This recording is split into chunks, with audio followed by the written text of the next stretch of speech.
3년 전에 챗GPT 나왔을 때 전문가들이 뭐라 그랬는지 아세요? AI 시대에는 개발자가 더 필요해진다고 했어요. AI 다루는 사람, AI 활용하는 사람, 개발자 몸값 더 올라갈 거라고. 근데 3년 지난 지금 현실이 어떻게 됐냐면요. 가장 먼저 잘리고 있는 게 그 개발자예요. 실리콘밸리에서 지금 개발자 채용을 안 합니다. 한국도 마찬가지고요.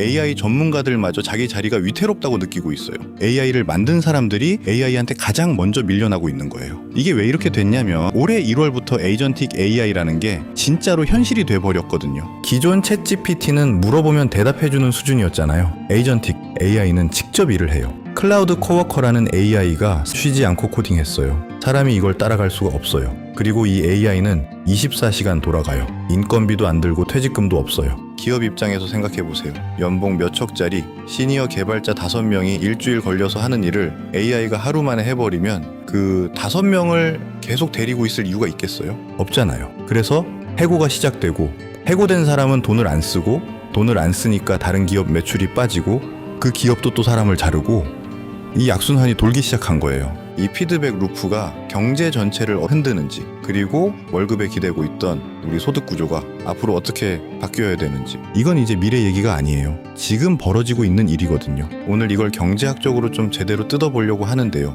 주변에 투자하시는 분들, 경제 흐름 궁금해하시는 분들 계시면 이 영상 좀 보내주세요. 구독이나 좋아요 같은 건 안 하셔도 됩니다. 그냥 도움될 만한 분한테 한번 공유만 해주시면 진심으로 감사하겠습니다.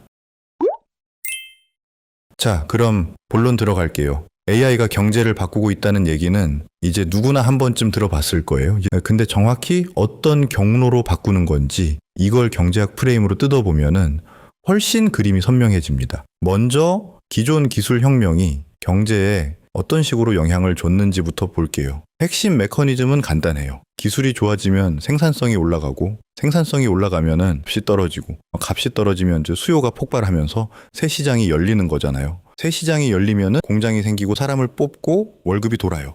그 월급으로 사람들이 소비를 하니까 기업 매출이 오르고 또 투자하고 또 고용하는 선순환이 돌아가는 거예요. 90년대 핸드폰 얘기가 딱 이 패턴이었어요. 몇백만 원짜리가 10만 원대로 내려오니까 모든 사람이 샀고 핸드폰 시장이 미친 듯이 커지면서 공장 짓고 사람 뽑고 경제가 돌아갔거든요. 생산성이 올라가니까 물가도 안 올라서 금리를 낮게 유지할 수 있었고 저금리 환경에서 성장이 쭉 이어지는 아름다운 사이클이 만들어진 거예요. 근데 AI는 이 그림을 깨버려요. 어디서 깨지느냐면 기술이 생산성을 올리는 건 맞는데 고용을 같이 만들어내지 않는다는 거예요. 과거에는 한쪽 산업 일자리가 줄어도 새로 열리는 산업에서 더 많은 일자리가 나왔거든요. 자동차가 마찰을 없앴지만 자동차 공장, 정비소, 주유소, 도로 건설에서 훨씬 더 많은 고용이 생겼잖아요. 에이전틱 AI는 달라요. 새 산업이 열리긴 하는데 그 새 산업에서도 AI가 일을 하거든요. 사람이 들어갈 자리가 없는 거예요. 경제학에서 말하는 기술적 실업이 일시적인 게 아니라 구조적으로 고착될 수 있다는 뜻이에요. 올해 1월부터 이게 확 빨라졌어요. 에이전틱 AI가 뭔지 좀 쉽게 설명드릴게요. 기존 챗GPT 같은 건 대화 상대였어요. 물어보면은 대답해주는 거. 근데 에이전틱 AI는 직접 행동하는 AI예요. 유럽 가는 비행기 알아봐라고 하면 그냥 검색해서 알려주는 게 아니라 여행사 사이트 들어가서 메뉴 클릭하고 신용카드 정보 넣고 결제까지 해버리는 거예요. 이게 경제학적으로 왜 폭탄이냐면요. 공급자하고 수요자 사이에서 에이전트 역할하는 비즈니스가 전부 위험해지거든요. 부동산 중개, 여행사, 보험 설계, 법률 자문, 회계 서비스 이런 중간 업종들이 다 정보 비대칭에 기대서 먹고 사는 거잖아요. 소비자가 모든 정보를 직접 비교할 시간이 없으니까 중간에 끼어서 수수료 받는 건데 AI가 그걸 해버리겠다는 거예요. 전 세계적으로 경단위 비즈니스가 걸려 있는 겁니다. 그리고 이 변화가 예상보다 훨씬 빨라졌어요. 원래는 2030년쯤 될 거라고 봤거든요. 근데 올해 1월에 오스트리아에서 피터 슈타인버거라는 개발자 한 명이 판을 뒤집어 놨어요. 혼자서 취미로 오픈클로우라는 에이전틱 AI를 만들어서 오픈소스로 풀어버렸거든요. 이 AI한테 컴퓨터 권한이랑 서비스 API 권한을 주면 하루 종일 해야 할 일을 혼자서 다 처리해버린다는 걸 보여준 거예요. 중국 바이두는 바로 이제 지난주부터 이걸 이커머스에 넣었고 이 사람 본인은 그저께 오픈 AI한테 영입됐어요. 한 3개월에서 6개월이면은 보안 다 잡은 상용 버전이 나올 겁니다. 이 한 사람 때문에 에이전틱 AI 타임라인이 1년 넘게 앞당겨졌다는 게 업계 분석이에요. 동시에 엔트로픽의 클라우드 코워커가 플러그인 방식으로 능력을 계속 늘리고 있거든요. 법률 플러그인 붙으니까 법률 소프트웨어주가 30% 빠졌고 보안 서비스 붙으니까 보안 업체 10%, 20% 빠졌잖아요. 시장은 이미 소프트웨어 한 섹터가 통째로 AI한테 흡수될 거라고 가격에 다 반영하고 있는 거예요. 자, 여기서 진짜 중요한 경제학적 질문이 나와요. 이 고용 충격이 실물 경제로 어떻게 전이되느냐. 피드백 루프 구조로 설명해 드릴게요. 1단계, 기업이 에이전틱 AI 도입하면서 사람을 자릅니다. 당연하죠. 비용 줄여야 하니까. 2단계, 다른 기업들도 경쟁에서 안 밀리려면은 자기들도 AI를 넣어야 돼요. 3단계, 그러면은 거기서도 또 사람이 나가요. 피드백이 생기는 거예요. 해고가 AI 도입을 부추기고 AI 도입이 해고를 부추기는 악순환이 시작되는 겁니다. 이걸 시뮬레이션 돌리면 화이트칼라 업종 일자리의 5%가 사라진다는 결과가 나와요. 미국처럼 사회 안전망이 약한 데서 이게 벌어지면 어떻게 되겠어요? 잘린 사람들이 소비를 끊죠. 특히 매달 나가는 고정비 중 제일 큰 게 뭐예요? 모기지잖아요. 이 사람들이 모기지를 못 갚기 시작하면은 미국 모기지 시장이 흔들리는 거예요. 미국 모기지 시장 규모가 10억 영원이에요. 미국 GDP보다 커요. 이 시장을 금융권이 떠받치고 있으니까 여기가 흔들리면은 금융 시스템 전체가 위험해지는 겁니다. 그래서 시티 리서치 보고서에 2028년은 글로벌 금융 위기급 AI 크라이시스 시나리오가 나온 거예요. 물론 이건 예측이 아니라 시나리오입니다. 여러 가능한 미래 중 하나. 근데 이걸 지금 가장 똑똑한 사람들이 아주 진지하게 논의하고 있다는 게 핵심이에요. 반대편에는 일론 머스크의 유토피아 시나리오가 있죠. AI가 모든 생산 비용을 거의 빵원으로 만들어서 뭐든 다 무한으로 찍어낸다는 거. 이게 되면 경제학의 기본 전제인 희소성이 사라져요. 시장도 가격도 필요 없는 세상이 되는 거죠. 현실은 아마 이 두 극단 사이 어딘가에 있을 거예요. 근데 어느 쪽으로 가든 한 가지는 확실합니다. 월급만 받고 앉아있는 사람이 제일 크게 다친다는 거. 이제 소득 구조 얘기를 좀 해볼게요. 우리가 돈을 버는 방법은 크게 4가지가 있어요. 노동소득, 사업소득, 투자소득, 자본소득. 노동소득은 회사 다니면서 월급 받는 거고, 사업소득은 내가 직접 비즈니스를 해서 버는 거고, 투자소득은 주식이나 채권 같은 금융자산에서 나오는 수익이고, 자본소득은 부동산이나 임대 같은 실물 자산에서 나오는 수익이에요. 지금까지 대부분의 사람들은 이 4가지 중에 노동소득 하나에 거의 전부를 의존하고 살았잖아요. 회사 다니면서 월급 받고 그걸로 먹고 살고 남으면 저축하는 거. 사업소득은 창업해야 되니까 리스크가 크고, 자본소득은 부동산 같은 걸 갖고 있어야 하니까 진입장벽이 높고, 투자소득은 여유 자금이 있어야 하니까 대부분 뒷전이었거든요. 근데 이 구조가 흔들리고 있어요. 3년이 될지 5년이 될지 10년이 될지 정확한 시점은 모르지만 방향은 정해져 있거든요. AI가 고용을 대체하면서 노동소득의 비중은 줄어들 수밖에 없어요.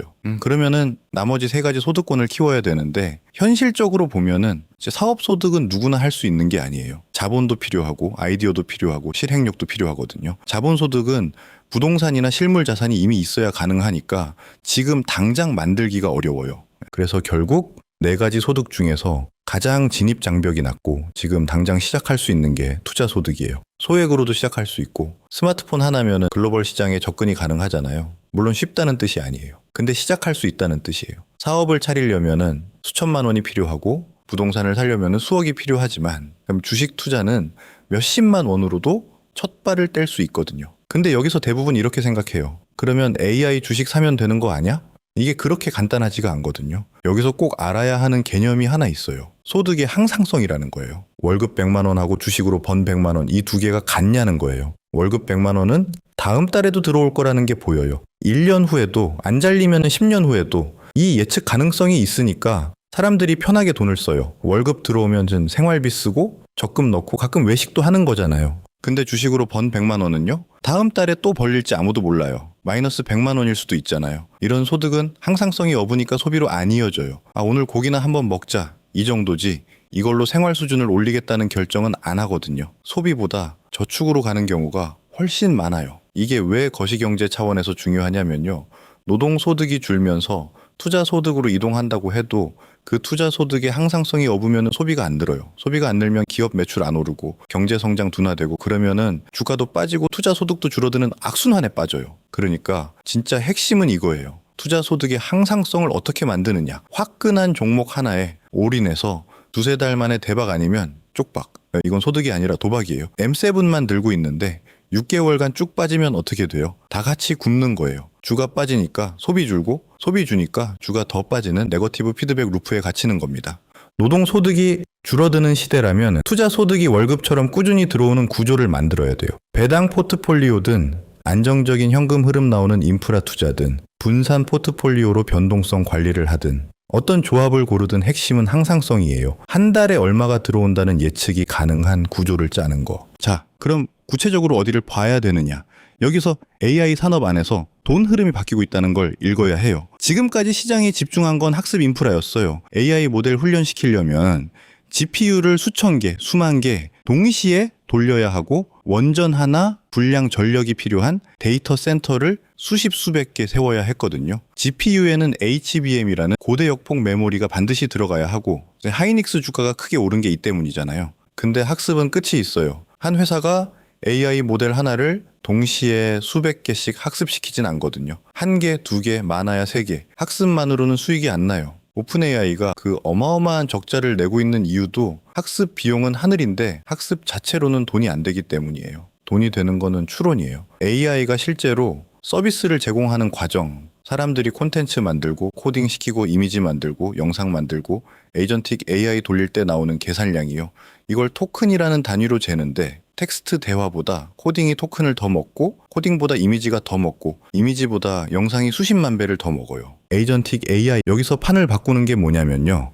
얘는 14시간 돌아간다는 거예요. 사람이 아니라 기계니까 안 쉬잖아요. 에이전틱 AI가 전 세계에서 동시에 돌기 시작하면 하루에 토큰 수백만 개, 수천만 개를 쏟아내는 에이전트가 수억 개가 돌아가는 거예요. 추론에 필요한 데이터 센터 용량이 지금하고는 차원이 달라져야 해요. 여기서 투자 포인트가 나옵니다. 학습용 데이터 센터하고 추론용 데이터 센터에 필요한 하드웨어가 달라요. 학습에는 대규모 병렬 처리가 핵심이라 GPU하고 HBM이 필수인데 추론에는 다른 종류의 메모리하고 칩 구조가 필요하거든요. 이 전환을 읽는 사람하고 아직 학습 단계 지도를 보고 있는 사람 사이에 수익률 차이가 벌어질 겁니다. 그리고 AI 관련주만 봐야 하는 게 아니에요. 현대차 사례 아시죠? 현대차는 자동차 회사잖아요. 국영제예요. 근데 피지컬 AI하고 접목이 부각되면서 주가가 크게 움직였어요. 월마트도 그래요. AI를 실제 쇼핑에 집어넣으면서 주가가 상당히 올랐거든요.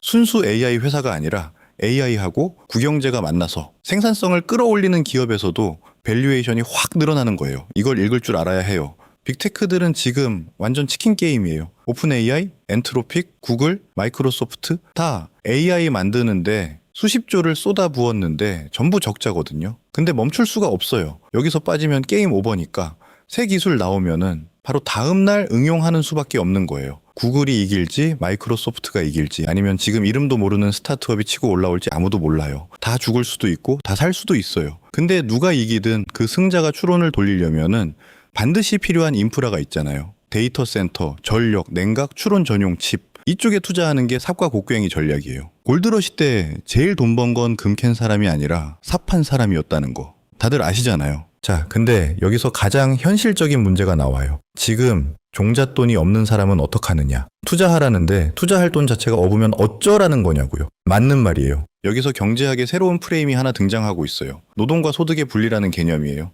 지금까지는 일해야 돈이 생기는 구조였잖아요. 근데 AI가 노동을 대체하면 이 연결고리가 끊기는 거예요. 그러면은 소득 없는 사람이 대량으로 생기고 이 사람들이 안 쓰면은 경제가 무너져요. 어떤 정부도 이걸 가만 놔두진 않을 겁니다. 그래서 노동 안 해도 소득이 생기는 경로를 새로 만들어야 된다는 논의가 지금 엄청 활발해요. 제일 먼저 나오는 게 기본소득인데 이게 문제가 있어요. 현금 그냥 주면 역사적으로 봤을 때 생산적으로 쓰이지 않는 경우가 많았거든요. 그래서 대안이 세 가지 나왔어요. 첫째가 UBS, 유니버설 베이직 서비스. 돈 대신 기본 서비스를 주자는 거예요. 의료, 교육, 주거 같은 필수 서비스를 국가가 보장해서 소비의 바닥을 깔아주자는 거죠. 둘째가 UBE, 유니버설 베이직 에쿼티, 기본 주식이에요. 18살 되면은 국가가 국부 펀드 지분을 나눠주자는 건데요. 노르웨이가 오일 펀드 갖고 있고 알래스카가 가스 펀드 갖고 있잖아요. 그런 식으로 펀드 지분 몇 %를 국민한테 배분하면 배당 형태로 항상적인 소득을 만들어줄 수 있다는 아이디어예요. 셋째가 제일 재밌는데요. 샘 올트먼이 주장하는 UBC, 유니버설 베이직 컴퓨트예요. 기본 계산 능력, 데이터 센터에 있는 GPU 지분을 18살 되면 1인당 1씩 나눠주자는 거예요. 이 GPU 능력으로 AI 돌려서 콘텐츠 만들어도 되고 친구들이랑 모여서 스타트업 해도 되고